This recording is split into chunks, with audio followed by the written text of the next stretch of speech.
Se define como la reacción de las células y tejidos frente a algunas sustancias extrañas, ¿no? Como pueden ser los microorganismos, parásitos, proteínas, polisacáridos. Todas las sustancias que causan inflamación van a ser también causantes de estas alteraciones en cuanto a nuestro sistema inmunológico, ¿no? Pero de preferencia, debemos de reconocer de que hay inmunidad innata o natural. Esa inmunidad innata está dada por nuestros epitelios, en el caso de nuestra parte externa, la piel específicamente, que viene a constituir una barrera física para todas las agresiones. También es parte de la inmunidad natural la presencia de macrófagos, ¿no? Que son las células fagocíticas, y entre ellas también los neutrófilos, que tienen esa actividad de fagocitar. Y luego las células natural killer también son las que intervienen en nuestro sistema inmune, y las proteínas de la sangre que van a formar lo que es el sistema de complemento, ¿no? ¿Recuerdan cuántos sistemas de complemento, cuántos constituyen el sistema de complemento? ¿Ah? ¿Se acuerdan o no? Son como 20, creo que en la actualidad han aumentado lo que se refiere a los componentes del sistema de complemento. Pero recordemos que en inflamación intervienen ¿cuáles? El sistema de complemento. Recuerden que está numerada como C1 hasta el número final que constituye este sistema, ¿no? Y entre cada uno a veces hay fracciones, por ejemplo el C3A, el C3B, ¿no? Recordemos que en el proceso inflamatorio intervienen con mayor frecuencia lo que es el C3 y el C5, ambos con sus fracciones A y B, C3A y C3B, C5A y C5B. Intervienen más en lo que son los procesos inflamatorios. Aparte de esta inmunidad innata o natural, nosotros tenemos la inmunidad adaptativa o adquirida, ¿no? Esa inmunidad adaptativa o adquirida está dada fundamentalmente por nuestros linfocitos. Linfocitos que son de dos tipos, ¿no? Los linfocitos B y los linfocitos T. En base a ello, vamos a tener una inmunidad humoral, ¿no? Que está a cargo de los linfocitos B, y también por las células plasmáticas. ¿Por qué también intervienen las células plasmáticas o plasmocitos? Por una sola razón. ¿De dónde derivan las células plasmáticas? Así es, derivan de los linfocitos B, ¿no? Con el tiempo se indica de que el linfocito B se transforma en una célula plasmática. Pero esa célula plasmática debe estar solo en los mecanismos de defensa. No deben pasar, ¿no? Hacia nuestro sistema sanguíneo, ¿no? Pero sí están en el intersticio de muchos órganos. ¿Por qué razón no debe estar en nuestro sistema sanguíneo y llegar a algunos órganos? Porque las células plasmáticas van a provocar una neoplasia, ¿no? Que se llama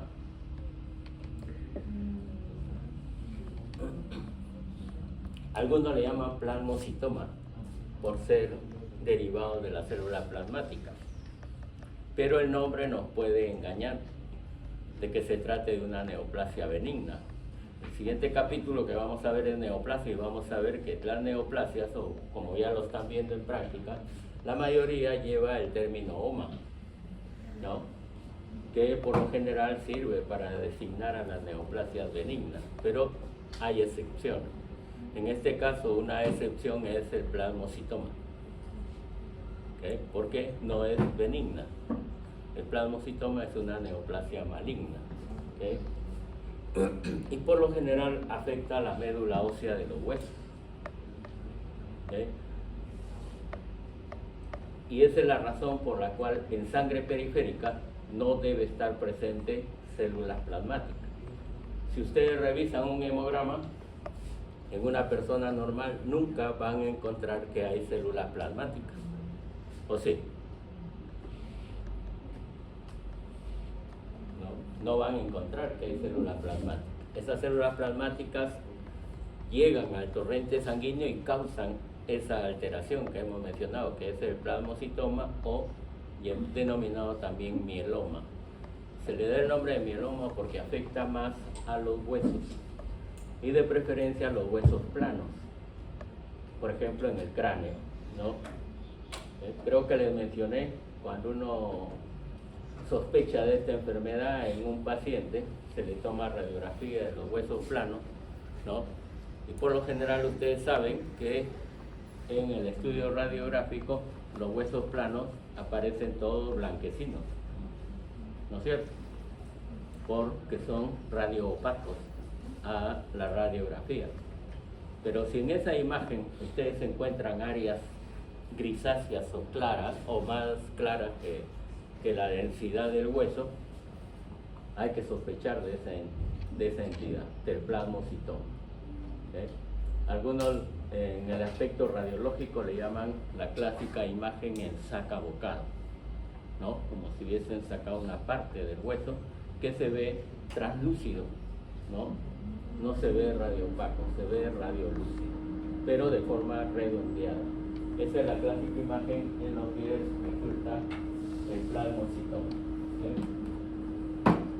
Bueno, en la inmunidad humoral se caracteriza porque los linfocitos B y las células plasmáticas van a sintetizar anticuerpos circulantes. En cambio tenemos otro tipo de inmunidad que es la celular, que va a estar mediada por linfocitos T, ¿no? En el que prácticamente se encargan de eliminar las sustancias extrañas, ¿no? Linfocitos D y linfocitos T. Esa es la importancia de nuestros linfocitos. ¿Okay? Ahora, ustedes dirán, ¿por qué en el hemograma no se separan esos linfocitos? O no se informa en un hemograma. En un hemograma solo se da en términos generales la cantidad de linfocitos, ¿no? No se separan en linfocitos T y linfocitos B. Eso solamente se realiza por razones de alteraciones de nuestra inmunidad. Y se necesita de marcadores específicos para ese tipo de linfocitos, ¿no? Es igual que en una neoplasia. Por ejemplo, si nosotros tenemos un linfoma, queremos saber si es linfoma de células B o de células T.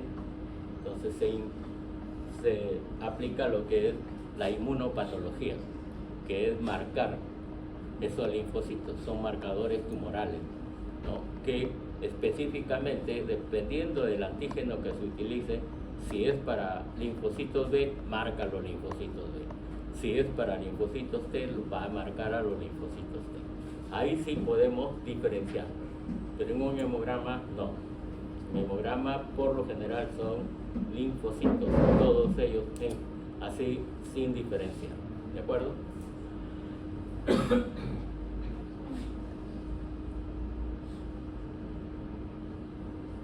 Bien, acá tienen el cuadro que está en su texto de Robbins, ¿no? En el cual se señala la característica de la inmunidad innata, sobre todo por la piel, ¿no? Los fagocitos o macrófagos, también el sistema de complemento y las células natural killer.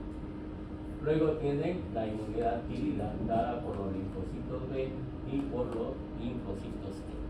Ambos actúan en lo que es inmunidad adquirida. Eso en cuanto a lo que es normal en nuestro organismo, ¿no?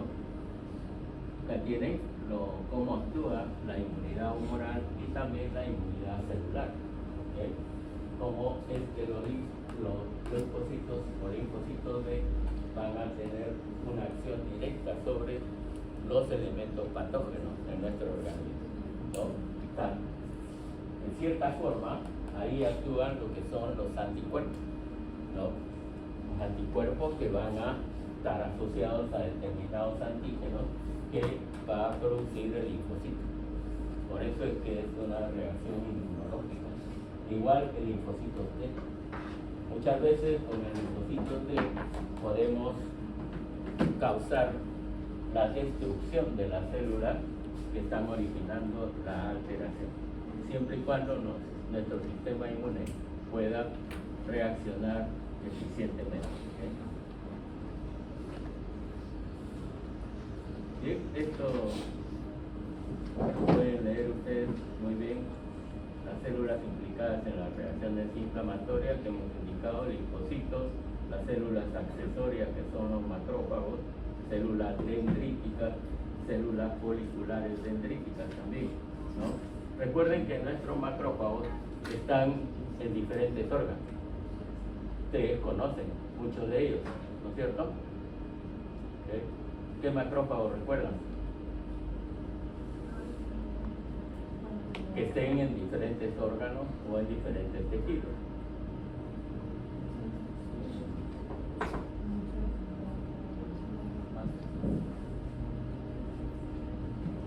Por ejemplo, en la piel, ¿qué macrófagos tenemos? Las células de Langerhans. ¿Okay? En el hígado, ahí sí se acuerdan. Las células de, las que están en los sinusoides,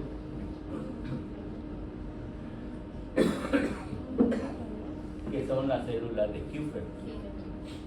¿Okay? En el sistema nervioso central también tenemos macrófagos, ¿no? Que son las microglías, ¿no? Entonces, casi en todos nuestros órganos tenemos células encargadas de realizar la función macrofágica. ¿Okay?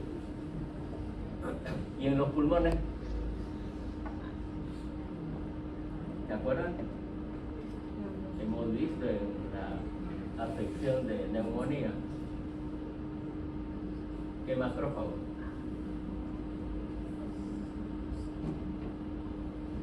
Incluso le llaman, por la ubicación, se le llaman macrófagos alveolares o las clásicas células de polvo, ¿no?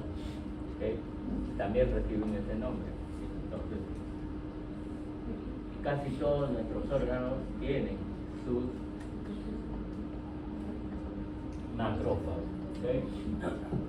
Bien. ¿Qué propiedades tiene la inmunidad adaptativa? ¿Okay? O adquirida? Generalmente, entre las cualidades está la especificidad, ¿no? Que prácticamente reaccionan ante un adecuado o un determinado antígeno, ¿no? ¿Okay? Y que son sometidos por linfocitos individuales, especialmente. También otra cualidad es la diversidad, ¿no? Los linfocitos modifican sus receptores antigénicos y reconocen a un gran número de agentes, ¿no? Que corresponden a los antígenos específicos. ¿Okay? Entonces, hay especificidad, diversidad, también memoria. Recuerden que hay un linfocito que lleva ese agregado, ¿no? ¿Sí o no?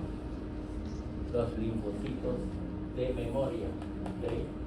Que siempre tienen una expansión clonal específica y participa de la generación de células de memoria, ¿no? Son las que van a recordar, entre comillas, cuando nosotros tenemos el mismo germen que nos va a causar una alteración, el linfocito T de memoria acude a nuestra defensa, ¿no? Por eso se le llama así el linfocito de memoria, porque reconoce ya a un antígeno específico, ¿no? Para poder actuar sobre ello.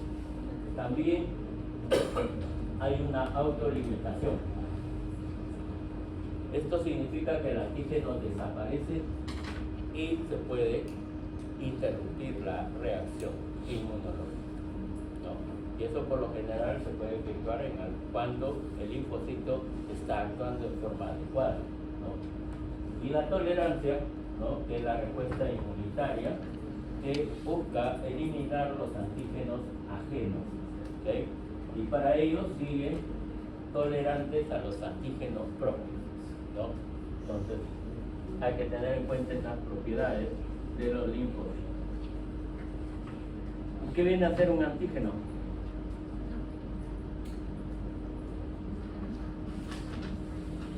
Por definición es una sustancia capaz de generar una respuesta inmunológica. Casi siempre es una sustancia extraña que ingresa a nuestro organismo, ¿no? Molecularmente grande, ¿no? Ahora, son buenos antígenos en nuestro organismo las proteínas, los polisacáridos y los ácidos nucleicos. ¿Okay? Esos son buenos antígenos. ¿Y qué viene a ser un anticuerpo? Definitivamente es una molécula de globulina de elevado peso molecular que pertenece a la fracción de inmunoglobulina, ¿no? O también llamado gamma-globulina. Entonces, esto es el anticuerpo, lo que va a formar nuestro organismo para contrarrestar estas acciones de tipo inmunológico. ¿Sí? Esta es la clásica imagen que ustedes conocen, ¿no? De la estructura de un anticuerpo, la clásica Y, ¿no? En el cual hay los factores que están en la parte superior de la Y son las que se unen con el antígeno, y la parte de la base prácticamente son las que ejercen el efecto biológico. En toda esta estructura siempre es necesario recordar que tiene los enlaces disulfuro, ¿no? Siempre existen para poder dar las cualidades de estos antígenos, de estos anticuerpos. Los tipos de linfocitos ya si lo recuerdan, ¿no? Linfocito T, linfocito B, pero siempre se va a formar en nuestro organismo el complejo mayor de histocompatibilidad, que se abrevia de esta forma, CMH, ¿no? ¿Qué viene a ser el complejo mayor de histocompatibilidad? Es un conjunto de genes que se acoplan en hileras en un único cromosoma, el cromosoma 6 para los seres humanos, ¿okay?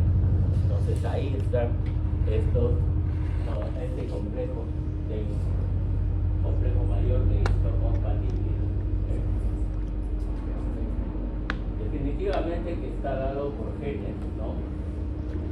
Que forman este complejo mayor de histocompatibilidad, pero también vamos a tener aquellos complejos que van a formar antígenos de tipo tisular o de trasplante, ¿no? En el sistema de trasplante se tiene el antígeno, el HLA, que es en humano, que es el que reacciona para dar una reacción, ¿no? Para lo que es lo correspondiente al rechazo de los injertos o de los trasplantes. El complejo mayor de histocompatibilidad puede ser de clase 1 y puede ser de clase 2, ¿no?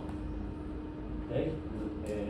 El de clase 1 está en todas las células, ¿no? Excepto en las células nerviosas, mientras que el de clase 2 se encuentran solos sobre la superficie de las células presentadoras de antígeno. ¿Quiénes vienen a ser las células presentadoras de antígeno? Células dendríticas, los macrófagos, los macrófagos. B. Así es, los macrófagos en general, ¿no? Son las que presentan los antígenos. Bien. Tienen este esquema también, activación de las células T citotóxicas, ¿no? Está en su texto igual, la activación de macrófagos por células también de tipo T, de H1 específico. El linfocito B, ¿no? Que sabemos que su origen se encuentra siempre en la médula ósea y va a formar, cuando salen de la médula ósea, va a formar parte de los órganos linfoides, ¿no? Muchos de ellos, ¿okay? Pero recordemos que en los folículos linfoides están en la parte que forman la corona de linfocitos, o también llamada la zona salud. ¿Cómo se llama? La zona marginal, porque el centro de los nódulos linfoides que presentan centro germinativo, por lo general son linfocitos inmaduros, ¿no? Cuando maduran pasan en la periferia formando la cortical o corteza del nódulo linfoide, ¿no? También recuerden que el linfocito B es presentador de antígeno, porque va a conformar lo que es el complejo mayor de histocompatibilidad de clase 2 en su superficie. También puede presentar antígeno. Sistema de complemento, que es lo que preguntamos hace un momento, ¿no? Aquí he anotado que comprende unas 20 proteínas plasmáticas, ¿no?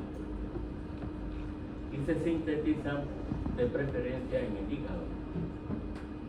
Y se le denomina sistema de complemento porque complementan la respuesta de los tejidos ante los agentes patógenos, ¿no?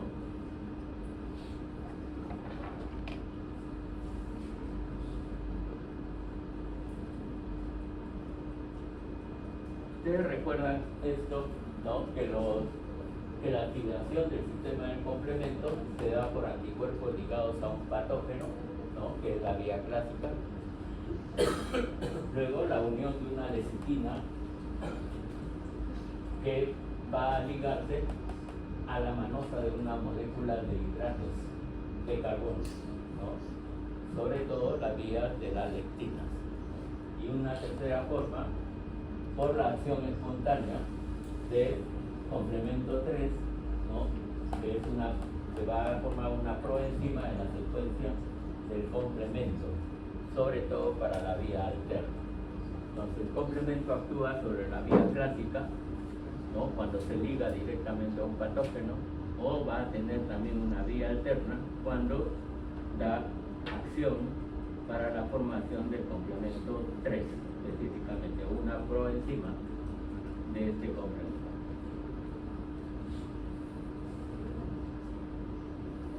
En este cuadro tienen ustedes las características específicas del complemento, señalando en el cuadro más superior que siempre el C3A y el C5A activa, tienen actividad proinflamatoria. Son las que van a intervenir en todo proceso inflamatorio con mayor precisión. Luego tienen la acción de algunos de ellos, C3B y 4B, que marcan dianas para la acción de los favoritos. Pero en todo esto que es el sistema de complemento, ¿no? Vamos a tener también el complejo mayor, ¿no? De la acción de ese complemento, que puede dar bloqueo o puede activar también a este sistema de complemento. Lo que deben de recordar es esta alteración. La hemoglobinuria paroxística nocturna da episodios de hemólisis, ¿no? Sobre todo por una marcada coluria y anemia, un dolor lumbar, dolor abdominal y coágulos de sangre, ¿no?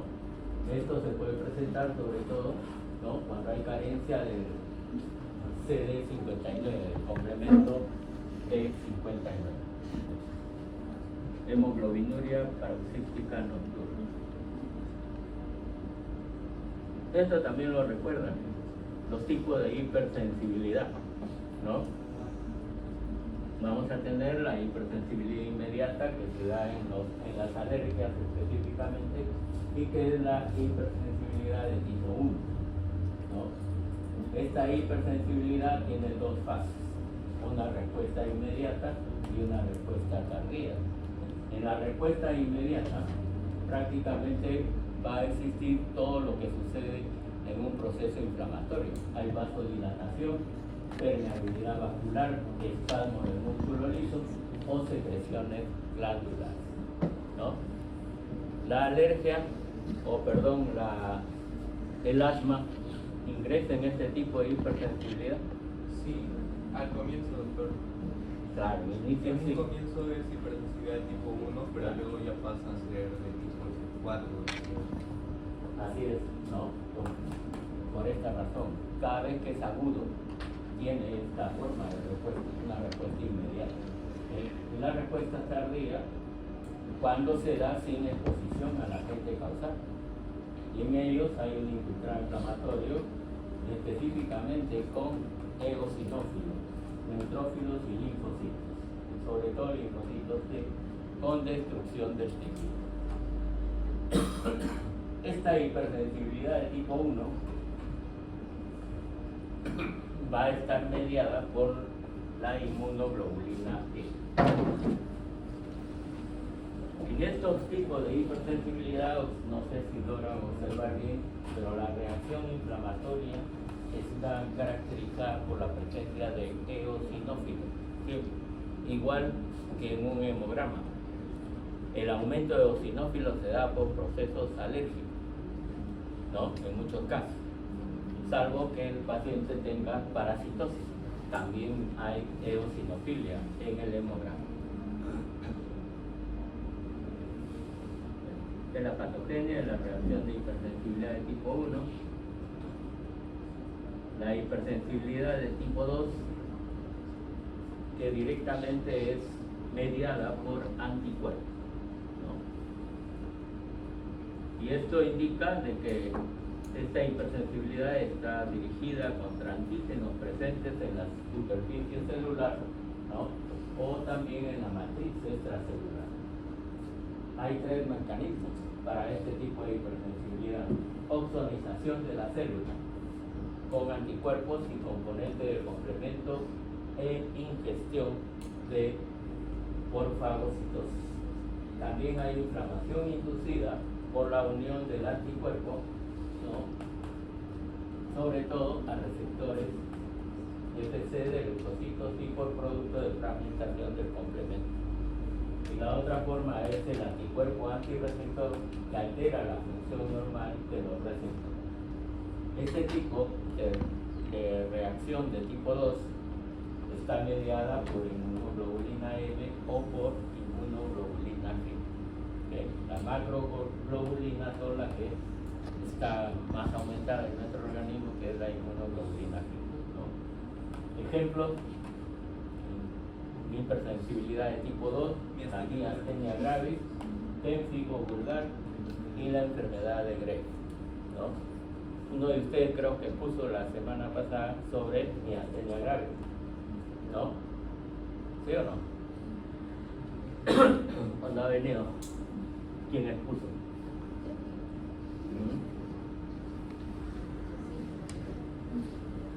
¿Se acuerdan, no?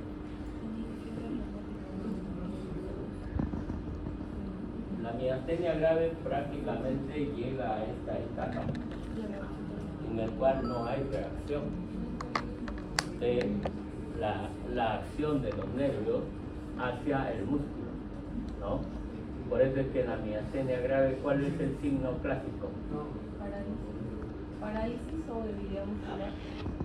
Debilidad muscular, sí, pero hay un signo característico en esa debilidad muscular, que una vez que lo vean ustedes de frente dicen: esta persona tiene miastenia. Es flácido. ¿Qué es? Flácido. ¿Cuál es ese signo?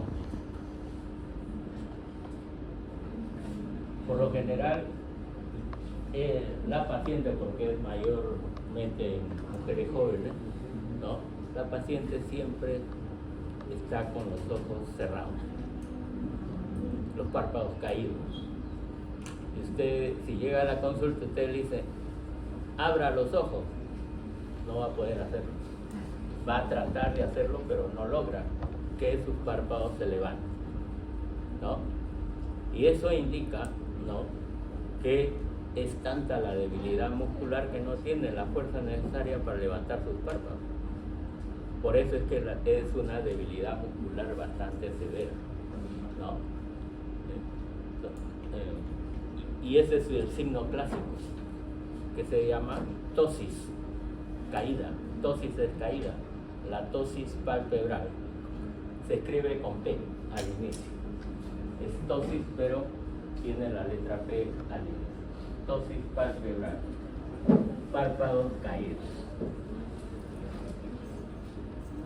Luego tienen este tipo de hipersensibilidad, la de tipo 3, hipersensibilidad mediada por inmunocomplejo, que es la que más conocen, ¿no? ¿Por qué razón? ¿Qué ejemplo tenemos de lupus? Así es, el lupus eritematoso. Así es, el lupus eritematoso sistémico tiene o es de este tipo de hipersensibilidad, de tipo 3, ¿no? En el cual prácticamente está mediada por inmunocomplejos, y tiene esta fase, ¿no? La primera fase le va a corresponder a formación de inmunocomplejos. Luego de la formación de esos inmunocomplejos se depositan, sobre todo en los vasos sanguíneos de diferentes órganos. Y una tercera fase que es un proceso inflamatorio mediado por esos inmunocomplejos, ¿no? Al final termina en un proceso inflamatorio, ¿sí? ¿No? Pero esas tres fases son las que caracterizan a lo que es la hipersensibilidad de tipo 3. Y acá tienen el lupus eritematoso sistémico como ejemplo, la poliarteritis nodosa también, la glomerulonefritis postestreptocócica, la glomerulonefritis aguda, luego la reacción de Arcus y la enfermedad del sueño.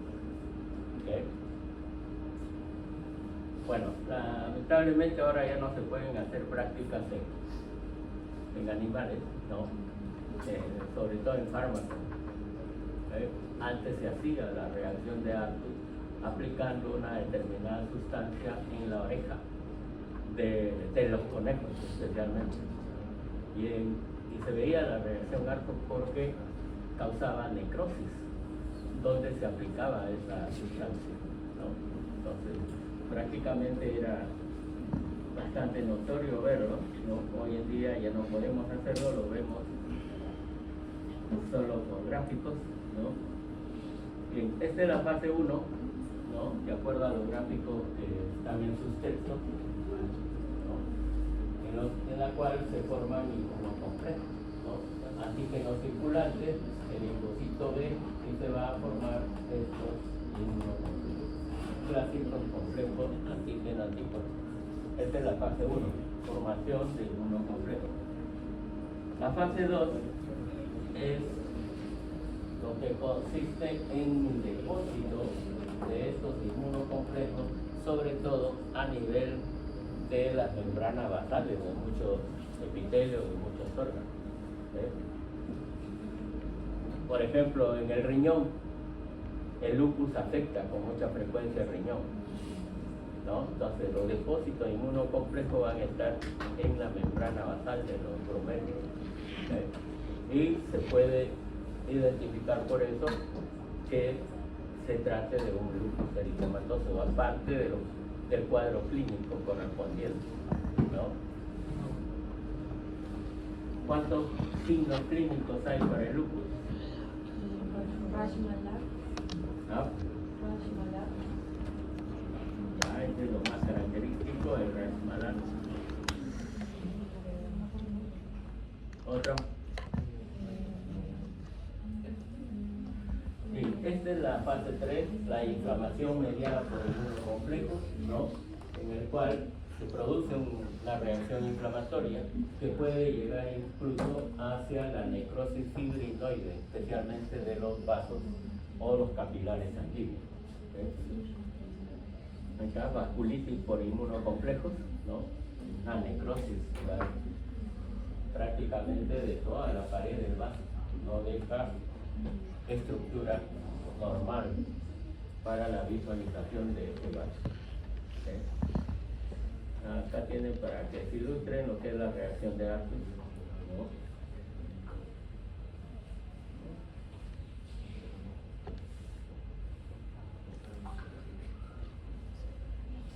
Y el cuarto tipo de hipersensibilidad es aquella que se conoce como hipersensibilidad mediada por células T, ¿no? Y prácticamente se le denomina así porque esos linfocitos T van a ser activados por antígenos. ¿Y cuántos tipos serán esta hipersensibilidad de tipo 4? Acá tienen una hipersensibilidad retardada, ¿no? Mediada por células T y CD4 y la otra mediada por células T y CD8. Los dos tipos de linfocitos T participan. ¿Okay? Por ejemplo, en esta tenemos la tuberculosis, considerada como una lesión de hipersensibilidad de tipo 4, ¿okay? Que está mediada por células T. Las enfermedades micóticas también, ¿no? ¿Qué enfermedades micóticas conocen? No la micosis superficial, la micosis profunda, las que afectan los órganos internos, ¿no? Por ejemplo, histoplasmosis, la blastomicosis, ¿qué otra? Aspergillus, ¿no? Blastomicosis o paracoccidioidomicosis, como se conoce en nuestro medio, ¿no? Pueden dar este tipo de reacción. Algunas enfermedades virales, también enfermedades por protozoarios y en general por algunas parásitos. ¿Qué órgano será este?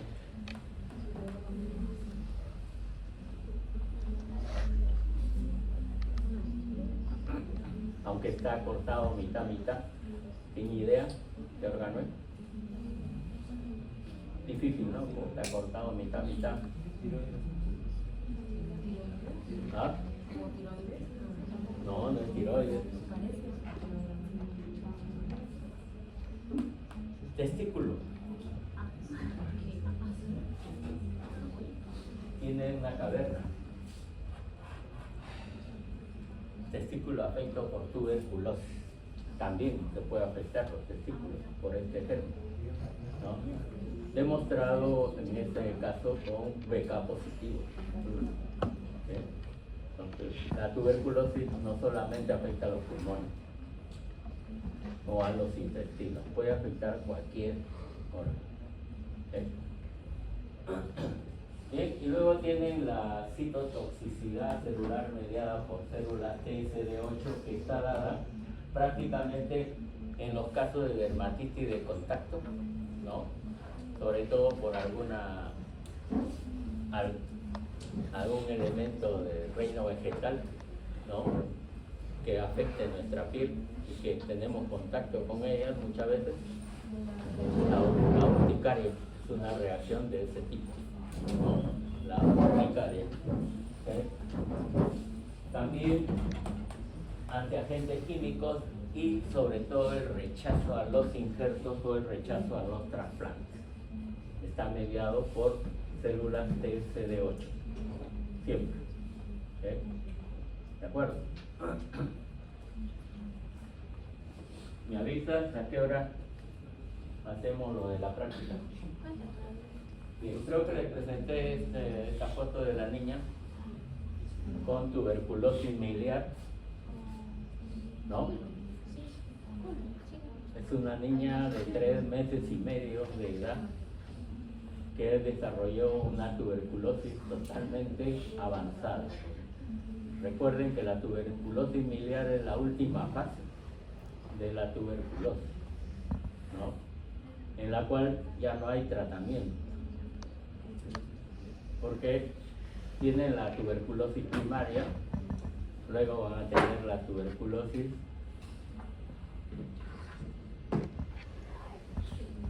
en su fase secundaria, que puede comprometer todo el pulmón o puede comprometer una parte del segmento pulmonar, que es la cavitaria, ¿no? La tuberculosis cavitaria. Y lo último es la tuberculosis diseminada a varios órganos, que se le llama también tuberculosis miliar, que es la última fase, como les repito, ¿no? Si ustedes ven esta bebé, no se ve bien de repente lo que tienen en sus clases, ¿no? Van a ver de que los pulmones están totalmente blanquecinos, pero en el hígado observan que hay unos puntitos blancos diseminados en toda la superficie. Esa es la diseminación miliar, ¿no? Persona que llega a un grado de tuberculosis miliar difícilmente que se salve, ¿no? Ya el tratamiento no va a dar oportunidad a que se salve, ¿eh? Y estos son los clásicos granulomas, un granuloma con necrosis gaseosa bastante intenso, ¿no? Con las células gigantes también alrededor, que lo van a ver mejor en sus diapositivas, ¿no? Los granulomas, recuerden, pueden ser antiguos y pueden ser jóvenes. Antiguos porque tienen necrosis central y jóvenes cuando no presentan esa necrosis. Pero sea antiguo o joven, puede presentar células gigantes, multinucleadas, ¿no? De tipo Langhans o de tipo, ¿qué otro tipo hay?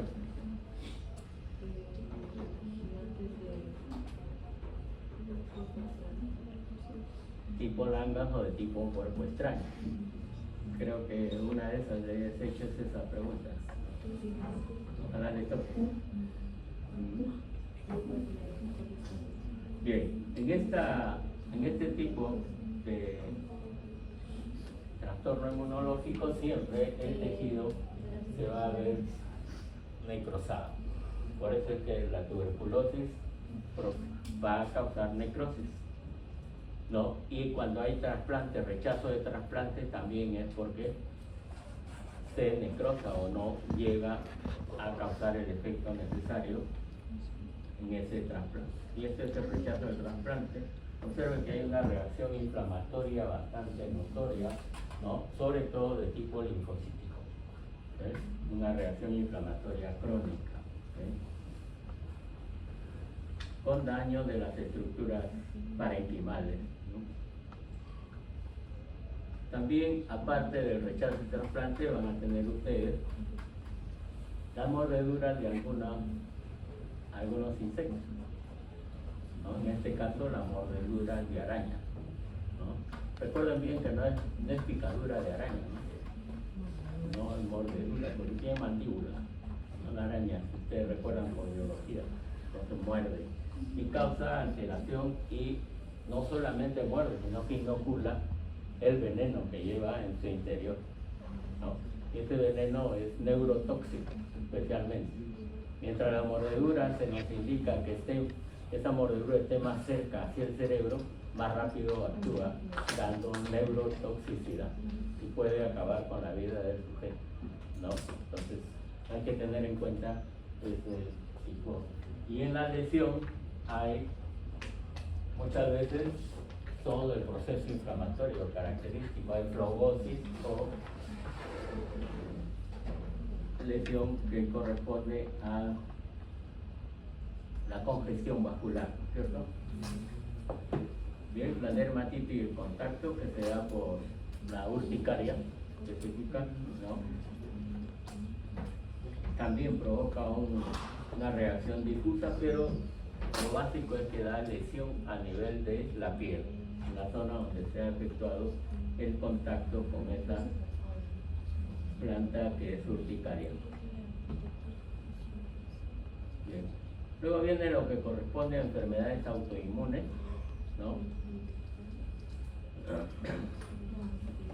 Que se le denomina así porque son reacciones inmunitarias causadas por nuestros propios antígenos, ¿no? Entonces en ellos no se encuentra un agente determinado. Nuestros propios antígenos son los que van a causar esta alteración. Lo otro, deben tener los siguientes requisitos, ¿no? Uno, la presencia de reacción inmune. Luego, debe tener un significado patogénico primario. No debe ser secundaria a ninguna otra inflamación. Siempre debe ser de manifestación primaria, ¿no? Ausencia de otra causa bien definida de enfermedad. Entonces, hay que tener en cuenta para considerar una enfermedad de tipo autoinmune. Estas enfermedades autoinmunes prácticamente son producidas por células T o por los anticuerpos que reaccionan contra nuestros propios antígenos, contra autoantígenos. Ahora, estas enfermedades pueden ser de un solo órgano o pueden ser sistémicas, es decir, que afecta a varios órganos. Ustedes han visto una que afecta a un solo órgano en la práctica anterior, que tienen este nombre, la tiroiditis de Hashimoto. Afecta solo la tiroides, no otros órganos. También la anemia hemolítica autoinmune, la gastritis atrófica autoinmune, la esclerosis múltiple también, ¿no? Aunque dice que es múltiple, pero es una sola entidad, ¿no? La orquitis autoinmune, muy rara, pero de hecho por el nombre afecta a los varones.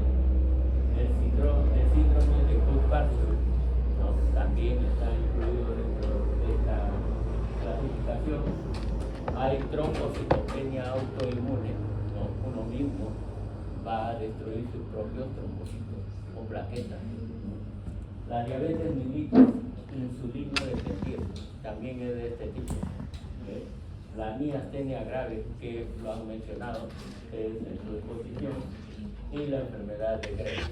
La enfermedad de Graves afecta a qué órgano? A la tiroides, enfermedad de Graves. Antes llevaba otro nombre asociado a Graves, ¿no? Se le llamaba como enfermedad de Graves base 2. Hoy se le denomina nada más que enfermedad de Graves. Bien, acá tienen lo que corresponde a alguna de estas enfermedades, ¿no? Si ustedes observan estas enfermedades autoinmunes, por lo general son frecuentes en mujeres, jóvenes o adultas jóvenes. Tienen mayor frecuencia de presentación en mujeres.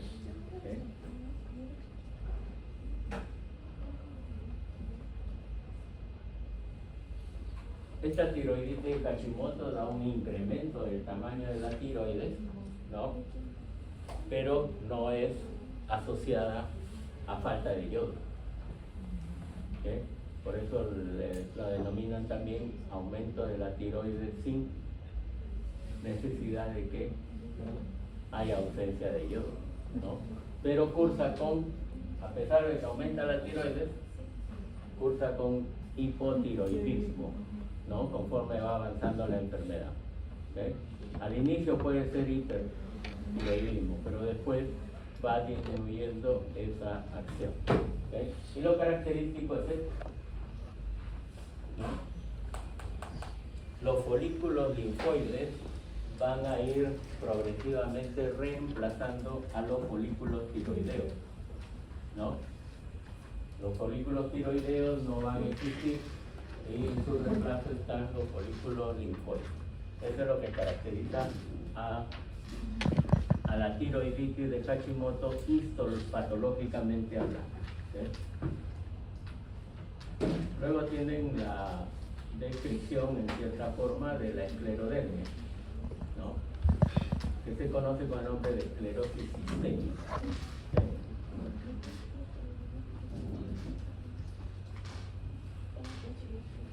La esclerodermia puede ser difusa o puede ser localizada, ¿no? Cuando es localizada se le llama morfea y específicamente se localiza más en la piel, ¿no?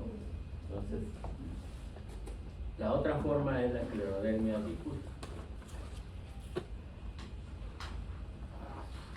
que va a caracterizar muchas veces a nivel de los miembros superiores, sobre todo en las manos, en las partes distales, ¿no? Como algunas personas dicen, desengarrotan los dedos, ¿no? Porque da la clásica imagen de la mano en garra, ¿no? No lo puede estirar, porque sus articulaciones son las que están afectadas por la esclerosis, sobre todo de las articulaciones. Y no solamente eso, sino que si ustedes lo ven en esta fotografía, las zonas distales se necrosan. Hay déficit de irrigación en los dedos. Se van a ir necrosando progresivamente. La esclerodermia puede cursar con estas alteraciones, ¿no? Sobre todo se presenta en pacientes que tienen este síndrome de Krebs. ¿Okay? Y se le denomina así de Krebs por estas iniciales. ¿Okay? Quizás no recuerden alguna crema dental que todavía existe, creo, ¿no? Krebs también se le denomina así.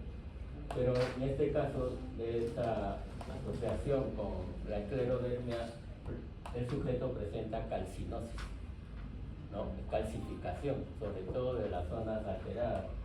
El fenómeno de Raynaud que se considera que es la cianosis de la parte distal de los miembros superiores, en este caso cianosis de los dedos, falta de irrigación a nivel de los dedos, disfunción esofágica, ¿no? El paciente no puede tragar los alimentos, ¿no? Entonces va a tener dificultades en este aspecto, ¿no? Entonces por eso que estos pacientes por lo general hay que darle todo licuado, ¿no? Porque alimento sólido va a ser difícil que los pase.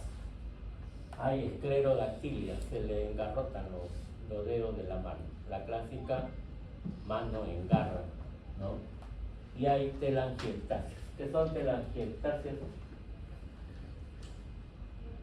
¿Se acuerdan? Acá está la definición de cada una de las alteraciones que hemos mencionado. Telangiectasia es la dilatación de los capilares. ¿Okay? Por eso se ve más roja en algunas zonas, ¿no?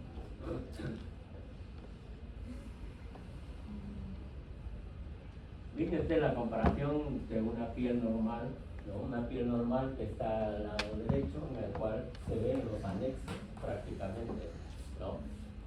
Los anexos de la piel. Cuando hay esclerodermia se pierden los anexos, sobre todo no hay casi glándulas sudoríparas, ¿okay? Y se va a ir fibrosando progresivamente la dermis hasta llegar a la hipodermis. ¿Okay? ¿Qué hora termina? 3:20. ¿Ah? 3:20. Ya. ¿Cuántas imágenes son? Son tres Tres enfermedades. enfermedades. Ok. Bien. Esta es la relación de las enfermedades autoinmunes, pero de tipo sistémico, ¿no? Recuerden siempre que son autoinmunes porque nosotros mismos creamos nuestros propios anticuerpos, ¿no? Entonces, por eso es que no hay una forma de cómo contrarrestar este tipo de enfermedades, ¿no? Quien tiene lupus prácticamente va a hacer la evolución de toda la enfermedad con el compromiso de muchos órganos, ¿no? Al final puede llegar a fallecer. La artritis reumatoide, el síndrome de Sjögren y el síndrome de Raynaud son enfermedades, ¿no? Autoinmunes, ¿sí? De tipo sistémico. ¿Recuerdan quién a uno de ustedes se puso síndrome de Sjögren?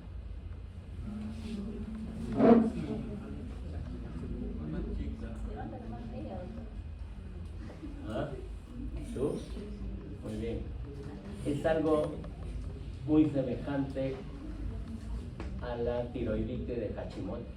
solo que con la glándula salival, porque la glándula salival va a verse reemplazada por folículo linfoide.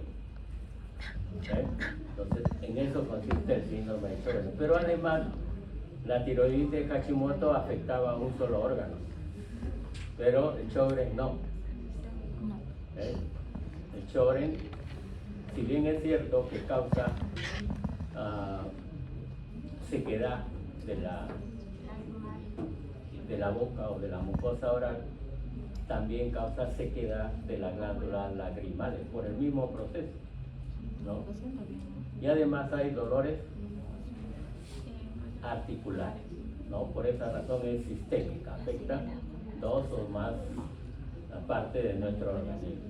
El síndrome de Sjögren es similar a lo que es la tiroiditis de Hashimoto, pero el síndrome de Sjögren es multiorgánico, ¿no? Por lo menos 3 partes de nuestro organismo.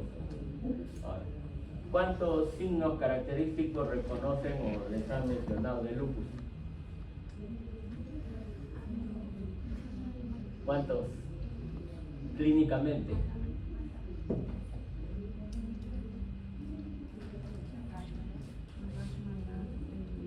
A ver, mientras van pensando. Esta es una imagen histopatológica de la artritis reumatoide. Se forma el clásico panus, ¿okay? Una reacción inflamatoria, ¿no? Con buena vascularización del tejido conectivo que está a nivel de la articulación.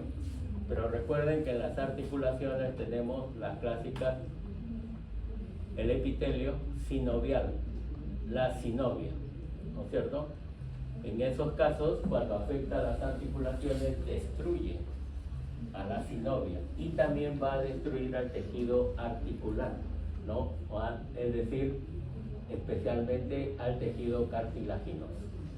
Cuando hace ese proceso, esta artritis reumatoide va a formar lo que se conoce con el nombre del clásico panus, con doble N, acá. Panus, ¿okay? Eso caracteriza la artritis reumatoide, clásico panus. ¿Okay? Bien, acá ven una zona articular. Este es el cartílago y progresivamente se va a ir destruyendo por el clásico panus, la reacción inflamatoria. Bien, también el epitelio puede dar prolongaciones, ¿no? Papilares, ¿no? Que puede ser en cierta forma algo característico de esta enfermedad. Va a engrosarse más el epitelio. El nódulo reumatoide, que es lo que vivimos en una práctica también, ¿se acuerdan? El nódulo reumatoide tiene un centro de necrosis, ¿no? Este es el menor aumento, que acá tienen a mayor aumento. Centro de necrosis, células epitelioides con la presencia de células gigantes multinucleadas, ¿no? Es un granuloma prácticamente, ¿okay? En el nódulo reumatoideo. Y como información, el síndrome de Reiter, que tiene estas características. Es una artritis reactiva asociada a enteritis, ¿okay? Es decir, asociada a inflamación de los intestinos o inflamación entérica, que está dado por lo general por un germen que es la Shigella flexneri, una shigellosis, como bien se menciona siempre.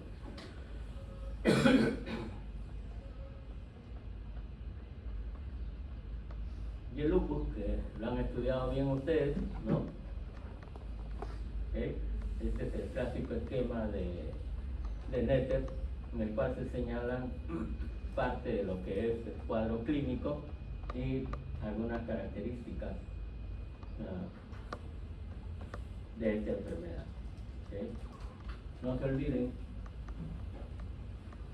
también cuando uno realiza un hemograma, muchas veces se encuentra esto.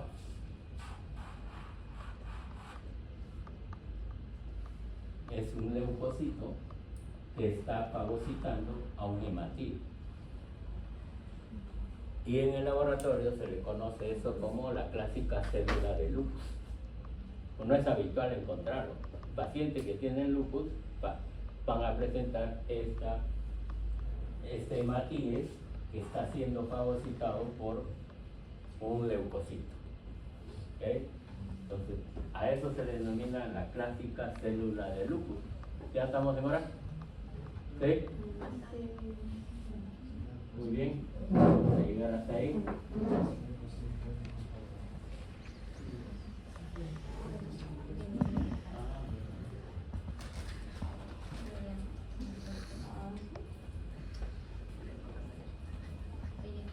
A ver, pásalo. ¿Cuál es? ¿Esa? Creo que no son muchos, ¿no?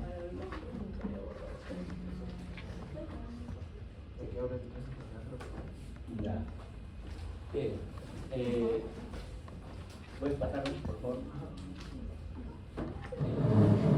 Lo que vamos a ver acá ahora es la práctica que nos corresponde a observar. ¿No? Ustedes ven una clásica hipodermis, es decir, el tejido celular subcutáneo, ¿no? Tejido celular subcutáneo, que en este caso es normal, porque presenta las células adiposas sin ninguna otra alteración. Recuerden que las células adiposas en el tejido adiposo está formando casi lóbulos, ¿no es cierto? Es de forma lobular. Bien, ¿qué vamos a ver en esta como alteración para esta hipodermis? ¿Qué es? Seguimos con neoplasia. ¿Okay?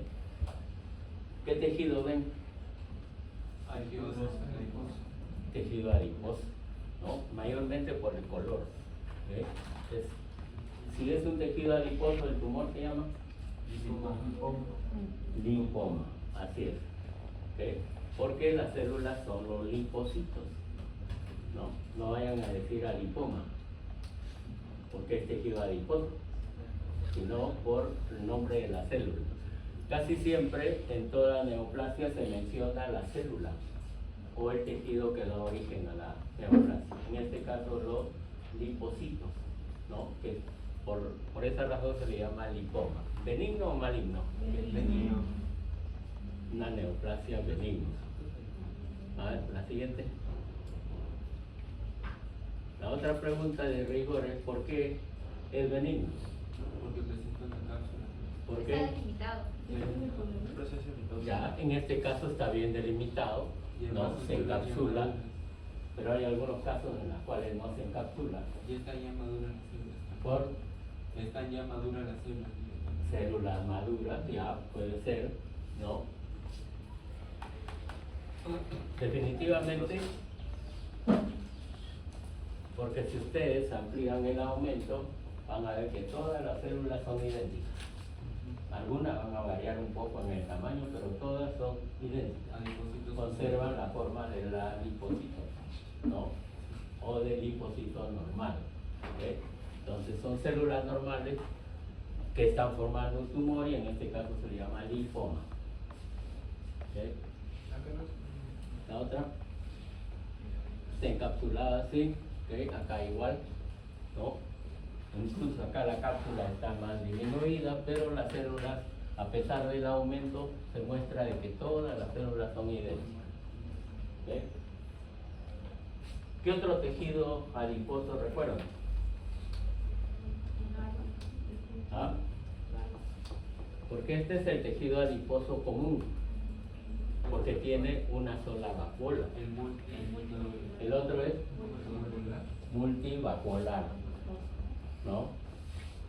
Que se presentaba en las personas hasta qué edad, sobre todo estaba en el mediastino, ¿no?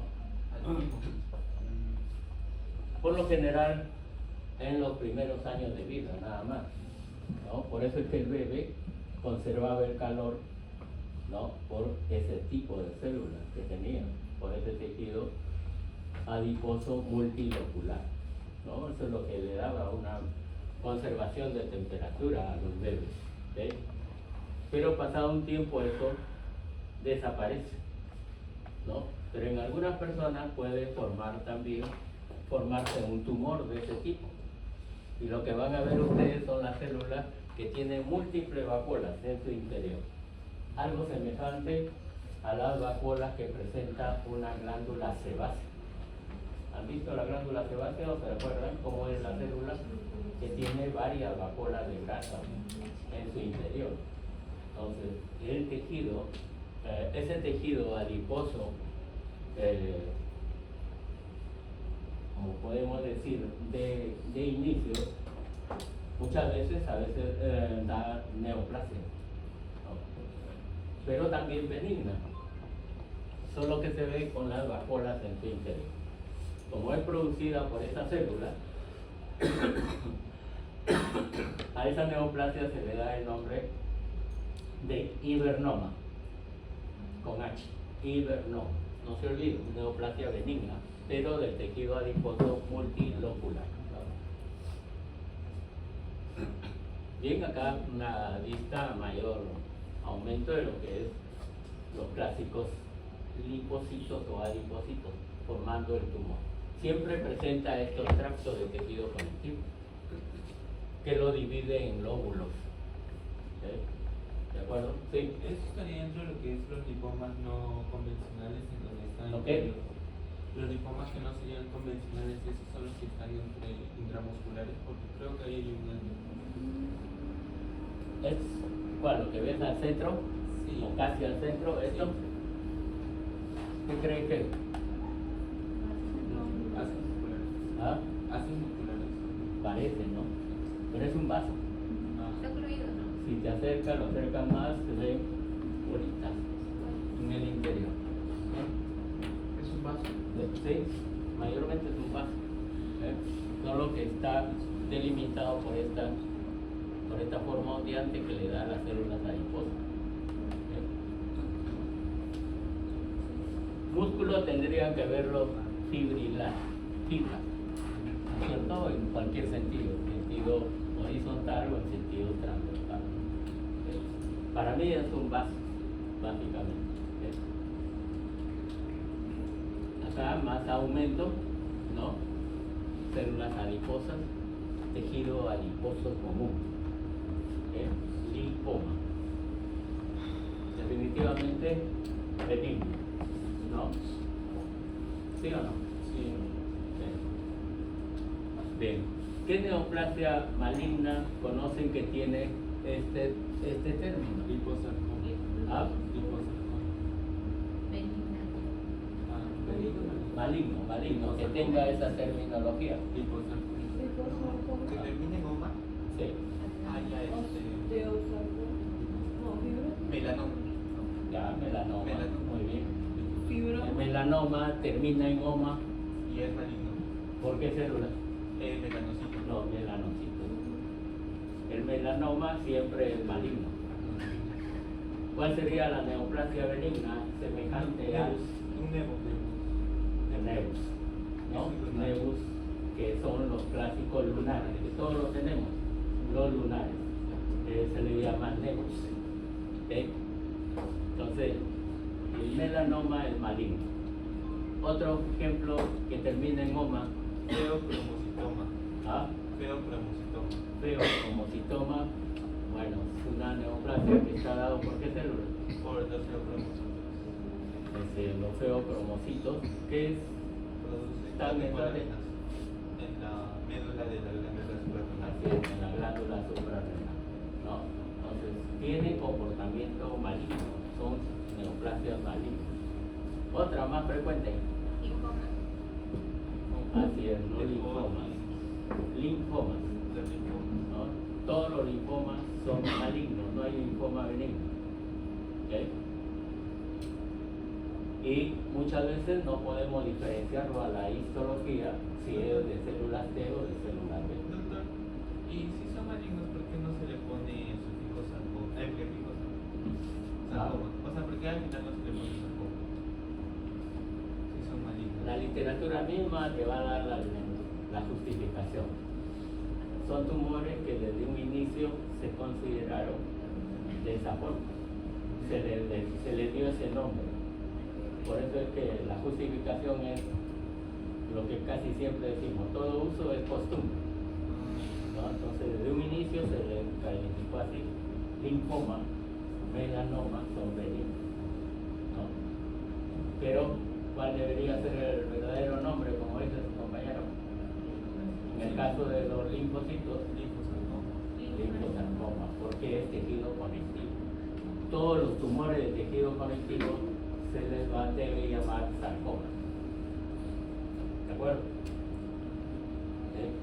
Es como el nombre de hepatoma. ¿Benigno o maligno? Benigno. ¿Ah? Benigno. Puede ser benigno, ¿no? Por la terminación oma, muchos van a decir que es benigno, pero es maligno. El hepatoma es maligno. El verdadero nombre es hepatocarcinoma, neoplasia maligna del hígado. ¿Y por qué razón hepatocarcinoma? Hepatocarcinoma. Sí, pero es considerado como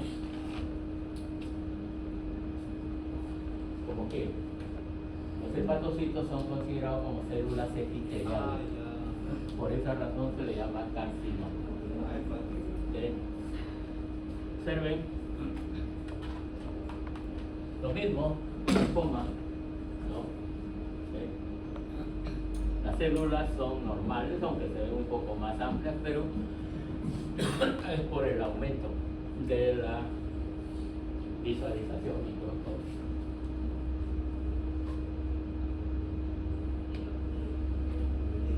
Bien. Órgano,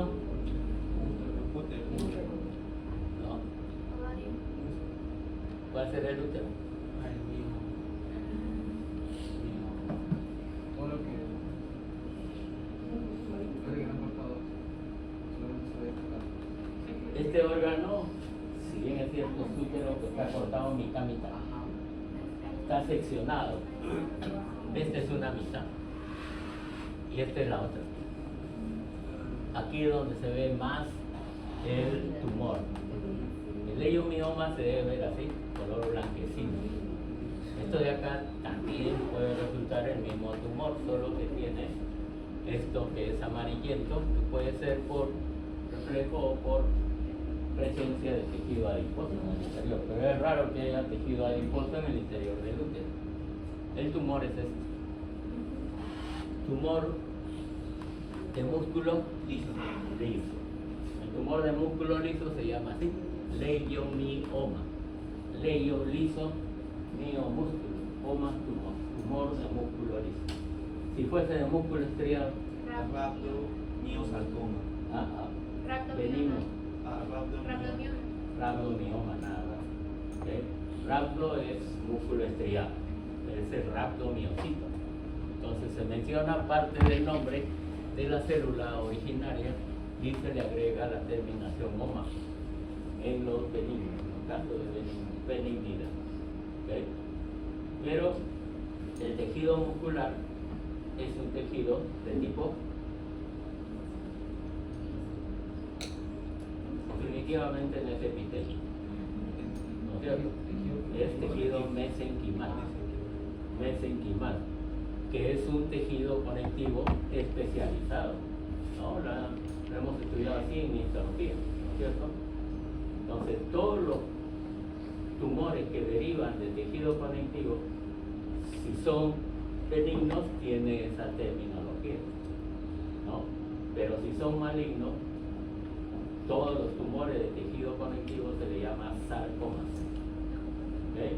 Entonces, en la nomenclatura para neoplasias malignas hay que tener en cuenta si el tejido es epitelial, ya sea plano o cilíndrico o glandular. En esos casos se le llama carcinoma. Todos los tumores malignos de tipo epitelial son carcinomas. Y todos los tumores que son de tejido mesenquimal, si son malignos, se le llama sarcomas. ¿Okay? Por eso, como ejemplo, neoplasia maligna de tejido fibroso. ¿Cómo se llamará?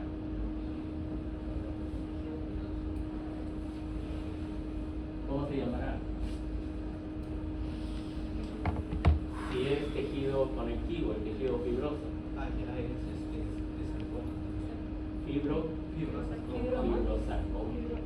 Así es, fibrosarcoma. ¿Ok? Observen, esta es la imagen del leiomioma. No hay una imagen normal, histológica, pero ustedes en la macroscopía han visto que el tumor es bien delimitado, ¿no es cierto? Pero cuando lo vemos a la histología, ese tejido normal, vamos a ver que las fibras musculares siempre van a estar orientadas en un mismo sentido. En cambio, acá vemos la orientación longitudinal, acá vemos orientación oblicua, ¿no? Acá también longitudinal otra vez, acá oblicuas o transversales, acá también transversales y otra vez longitudinal, ¿no? Entonces, en el tumor denominado leiomioma del útero, las fibras musculares están desordenadas, pero están bien delimitadas, ¿no? Casi siempre el tumor se delimita bien, no tiene una cápsula que lo delimita, pero el mismo tejido muscular lo delimita. ¿Okay? ¿Cómo? Sí, estas están en sentido oblicuo, acá hay transversales, longitudinales, acá igual, longitudinal, ¿no? Entonces, orientadas en diferentes sentidos. Eso es lo que caracteriza el tumor. Pero las células son idénticas al tejido muscular liso normal, no tiene variante. ¿Okay? Cuando veamos neoplasia maligna vamos a decir de que las células cambian notoriamente. ¿Okay? La otra. Esto es.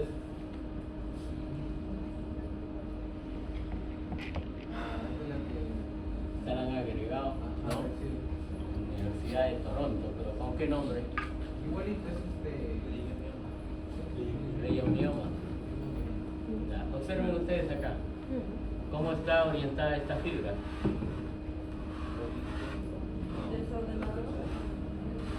Claro, algunos adoptan la forma circular, ¿no? O transversal, otras son longitudinales, ¿no? Como todo tejido conectivo y como todo tumor siempre es bien vascularizado, ¿no? En la zona donde hay intersticio o tejido conectivo hay buena vascularización. El leiomioma puede crecer por lo general en útero. ¿Qué otro órgano tiene músculo liso en su estructura?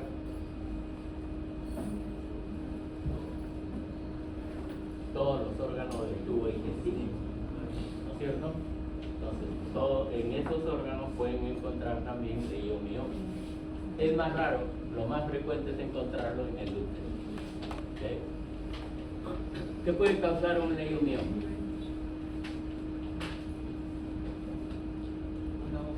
¿Qué puede causar un leiomioma en el útero?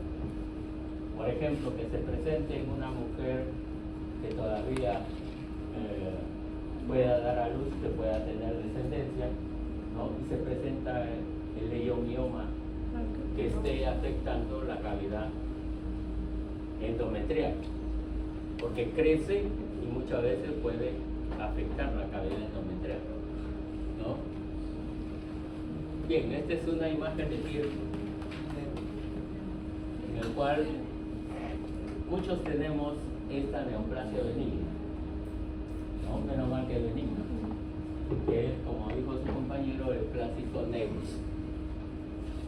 Y el nebus recibe el nombre de intradérmico porque la mayor cantidad de ellos crece dentro de la dermis, por eso se le llama intradérmico. ¿Okay?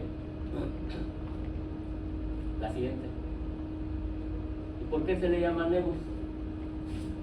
¿Qué células forman el nebus?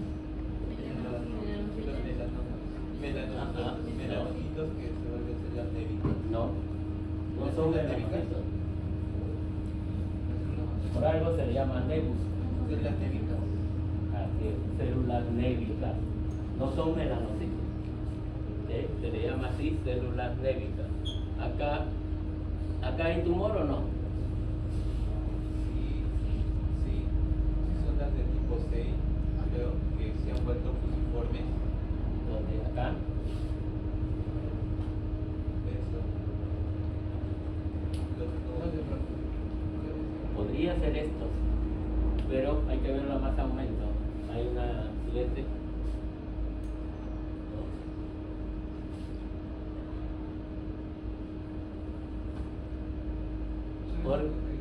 ¿Por qué se le llama intradérmico? Está dentro de la dermis. Entonces, recordemos que hay dermis superficial y dermis profunda. ¿Qué zona ve bien pigmentada en este epitelio? La parte bastante de Casi siempre la zona de la base, La base. ¿no es cierto? De la epidermis. Claro, la base, la célula de la capa basal de la epidermis a veces se pigmentan más. Y la razón es que ahí van a estar ubicados con mayor frecuencia los melanocitos, que dan el pigmento de coloración a la piel, ¿no? Profe, ¿es esto de acá? Esto acá se refiere, ¿no? Claro, es el borde de la capa basal. Ahí van a estar las células que contienen la melanina, ¿no? A ver, cambia.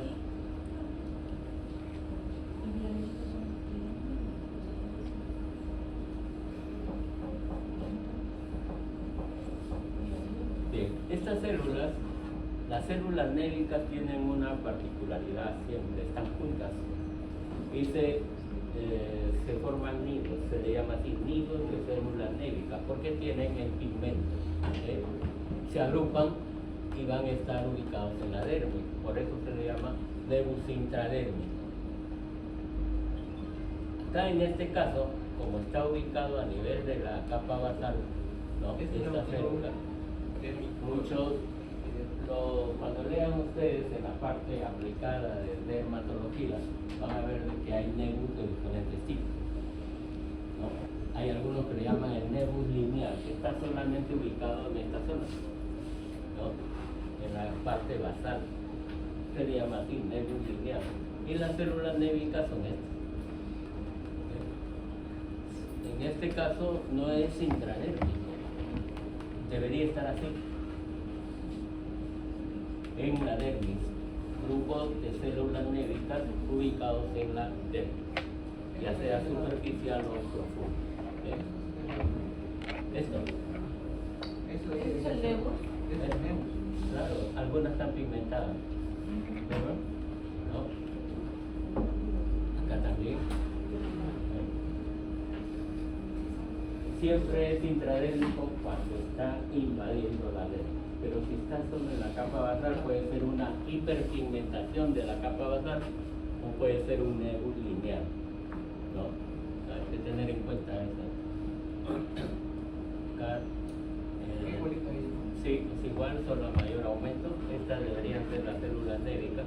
Las células névicas son pequeñas, de citoplasma y núcleo redondo, ¿no? Diferente al melanocito. ¿Hay otra? Ahí termina. Bien. Habría una imagen mucho mejor, ¿no? Si ustedes ven en sus textos, el nebus intradérmico está ubicado en nidos dentro de la dermis, ¿okay? Especialmente la dermis superficial. ¿Okay? ¿Cuál es la neoplasia maligna? De hecho sí, pero recuerden, el melanoma está formado por melanocitos, pero también ustedes van a encontrar en la literatura que hay nebus malignos. También creo que podía pasar de un nebus a un nebus displásico y luego podía pasar ¿A un de nebus qué? nebus displásico. O sea, en la literatura vi que no en pocos casos, de hecho muy pocas veces pasa que un nebus puede pasar un melanoma. Sí puede existir esa conexión de que se pueda volver maligno. Claro. Vas a encontrar siempre que te van a decir en medicina todo es posible, ¿no? Entonces una célula se puede malignizar, sí. Por eso es que te mencionaba, dentro de los nebus hay un nebus que lo consideran maligno y se le denomina así, nebus maligno. ¿no? Por las características que va a dar a los cambios celulares que se presentan, ¿no? Hasta hoy hemos visto solo neoplasias benignas. No se olviden la nomenclatura. Siempre termina en el sufijo oma, pero se pronuncia primero la célula de origen. ¿Ok? Bueno, en el caso de Nebusi varía, ¿no? ¿Cuál debería ser el verdadero nombre de Nebusi? Si seguimos esa línea de la terminación oma. Neboma debería ser un pero no suena tan bien, así que muchos optaron por que se quede con el nombre de Nebus. ¿Okay? Pero hay Nebus intradérmico, hay algunos Nebus que crecen en bebés y se le ve de color azul por debajo de la piel y se le llama de esa forma, el Nebus azul, ¿no? Entonces, podemos tener también Nebus malignos. ¿Okay?